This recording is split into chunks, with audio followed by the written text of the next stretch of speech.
सुप्रभात बच्चों, मैं मुकेश। आज हम कक्षा छठी विषय हिंदी पाठ 6 कन और मन। इस पाठ के आज हम बड़े प्रश्नोत्तर करेंगे, यानी कि ऐसे प्रश्न जिनका उत्तर हमें कुछ वाक्यों में देना होगा। तो सबसे पहले जो हमारा प्रश्न है, कुछ वाक्यों में इस बंटवारे में कौन मूर्ख बन रहा था और कैसे, यानी कि ये पूछा गया है इस बंटवारे में कौन मूर्ख बन रहा था और कैसे बन रहा था। तो इसका उत्तर हमें लिखना है, इस बंटवारे में मन मूर्ख बन रहा था क्योंकि कन उसके सरल स्वभाव का फायदा उठा रहा था और वह उसकी चाल समझ नहीं रहा था। ठीक है, इसका उत्तर हमें क्या लिखना है, इस बंटवारे में मन मूर्ख बन रहा था क्योंकि कन उसके सरल स्वभाव का फायदा उठा रहा था और वह उसकी चाल समझ नहीं रहा था। यानी कि सीधी सी भाषा में अगर मैं आपको बताऊं तो इस बंटवारे में जो मूर्ख बन रहा था वो मन था। मूर्ख क्यों बन रहा था मन? क्योंकि कन बहुत ही चालाक और शातिर था। उसने अपनी पुश्तैनी चीज़ों का बंटवारा इस तरह से किया कि वो चीज़ें उसके तो काम आ सकें लेकिन मन के किसी भी काम ना आए, चाहे वो रजाई हो, चाहे वो अमरूद का पेड़ हो, चाहे वो गाय की बात हो। जैसे उसने रजाई का बंटवारा किया, उसने कहा कि रजाई है वो दिन में तुम्हारी मन की होगी और रात में मेरी होगी। ठीक है, तो दिन में रजाई मन के किसी भी काम नहीं आती थी और कन उस रजाई से अपनी सर्दी का बचाव कर लेता था और मन सारी रात ठिठुरता था। उसी तरह अमरूद के पेड़ का नीचे का हिस्सा जो था वो मन के हिस्से में था और ऊपर का जो हिस्सा था वो कन के हिस्से में था। तो यानी कि उसको पानी देना, उसकी निराई गुड़ाई करना, सारा कुछ कार्य किसका होता था? मन का होता था। और उसके जो ऊपर फल लगते थे उन पे अधिकार किसका होता था? कन का होता था। इसी तरह गाय है, ठीक है, गाय को भी दो हिस्सों में बांट लिया। आगे का जो हिस्सा था वो किसका था? मन का था। और पीछे का जो हिस्सा था वो किसका था? कन का था।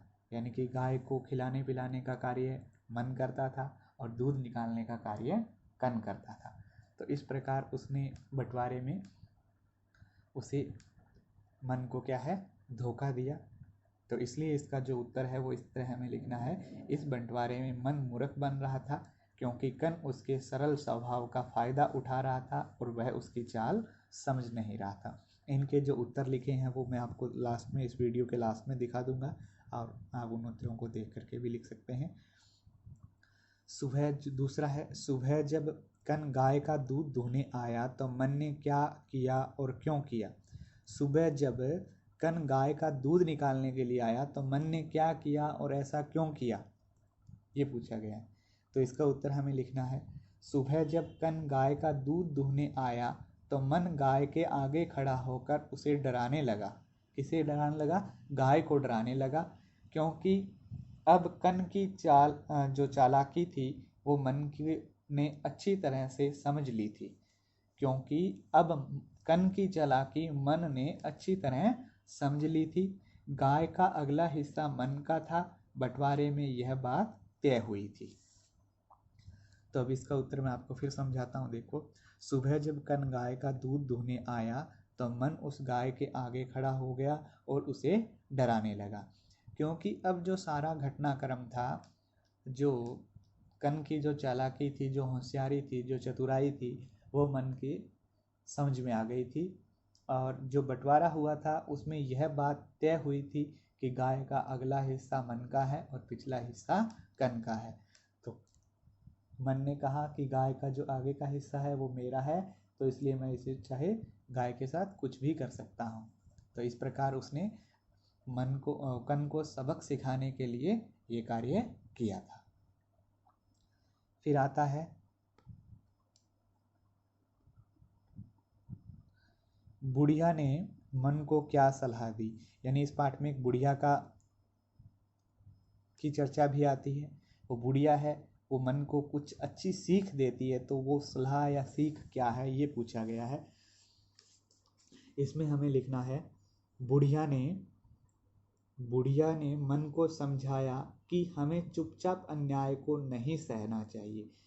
ठीक है, बुढ़िया ने मन को समझाया कि हमें चुपचाप अन्याय को नहीं सहना चाहिए। उसने मन को 3 सुझाव दिए जिनसे कन को उसके किए कार्य का आभास हो सके। ठीक है, उसने क्या है, मन को 3 सुझाव दिए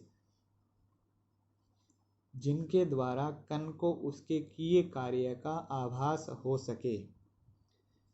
ठीक है, यानी बुढ़िया ने मन को समझाया कि एक तो हमें अन्याय को नहीं सहना चाहिए, चुपचाप हमें अन्याय के विरुद्ध में या विरोध में खड़ा होना चाहिए और उसका डटकर मुकाबला करना चाहिए। और बुढ़िया ने उसे 3 सुझाव दिए कि एक तो जो रजाई है वो दिन में तुम्हारे हिस्से है, तो तुम उस रजाई को भिगो दोगे। ठीक है, एक सुझाव तो ये था।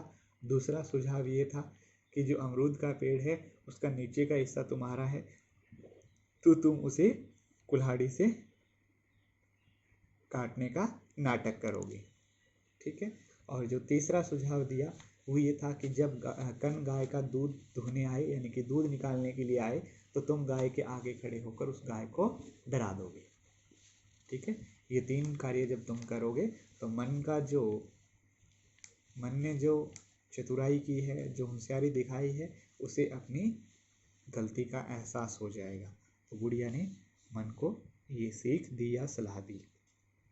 अब मैं आपको इस तीनों जो प्रश्न हैं इनके उत्तर दिखा देता हूँ, एक बार देख लीजिए कुछ शब्दों में। इस बंटवारे में मन मूर्ख बन रहा था क्योंकि कन उसके सरल स्वभाव का फायदा उठा रहा था और वह उसकी चाल समझ नहीं रहा था। ये पहले का उत्तर है। इस बंटवारे में मन मूर्ख बन रहा था क्योंकि कन उसके सरल स्वभाव का फायदा उठा रहा था और वह उसकी चाल समझ नहीं रहा था। सुबह जब कन गाय का दूध दुहने आया तो मन गाय के आगे खड़ा होकर उसे डराने लगा, क्योंकि अब कन की चालाकी मन ने अच्छी तरह समझ ली थी। गाय का अगला हिस्सा मन का था। बंटवारे में यह बात तय हुई थी। ठीक है, दूसरे का उत्तर क्या लिखना है, सुबह जब कन गाय का दूध दुहने आया तो मन गाय के आगे खड़ा होकर उसे डराने लगा, क्योंकि अब कन की चालाकी मन ने अच्छी तरह समझ ली थी। गाय का अगला हिस्सा मन का था। बंटवारे में यह बात तय हुई थी। तीसरे का उत्तर, बुढ़िया ने मन को समझाया कि हमें चुपचाप अन्याय को नहीं सहना चाहिए। उसने मन को 3 सुझाव दिए जिनसे कन को उसके किए कार्य का आभास हो सके। बुढ़िया ने मन को समझाया कि हमें चुपचाप अन्याय को नहीं सहना चाहिए। उसने मन को 3 सुझाव दिए जिनसे कन को उसके किए कार्य का आभास हो सके। इसी के साथ आप सभी को ये जो तीनों प्रश्न उत्तर थे वो समझ आए होंगे। आपको इन तीनों को अपनी साफ कॉपी में लिखना है और इसी के साथ आप सभी का धन्यवाद।